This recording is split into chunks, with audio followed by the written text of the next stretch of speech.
I think one thing that it will do is it will ensure that a tremendous number of innocent Ukrainian soldiers will die needlessly.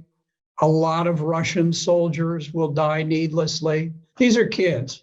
You know, kids go off to war. I went off to war as a kid. You think your country, right or wrong, everything they're doing is fine. It breaks my heart when I look at the faces of young Russian boys who have been gunned down, in some cases very criminally, by Ukrainian forces. And likewise, I see Ukrainian young men who are being slaughtered on the battlefield. We don't care.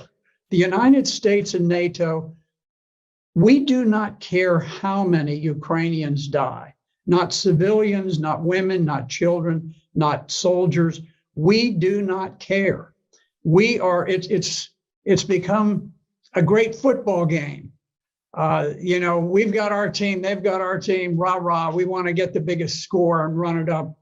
And, you know, we don't care how many of our players get crippled on the playing field, as long as we win.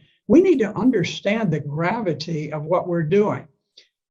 Perhaps if it were a matter of life and death for the United States, what happens in Ukraine, that would be one thing. Certainly when the Soviet Union put missiles in Cuba that targeted the United States, that was worth taking the risk, because it was right on our border and it threatened us, and it was a battle worth fighting for and a risk worth taking. The Russians are in exactly the mirror image of that situation, because for them, the life of Russia depends on stopping NATO from advancing further right into Ukraine, right to their borders. They cannot afford not to fight this war. They cannot afford not to win this war. So I think toying with this constant escalation in a war that really, in a place that has no significance to Americans,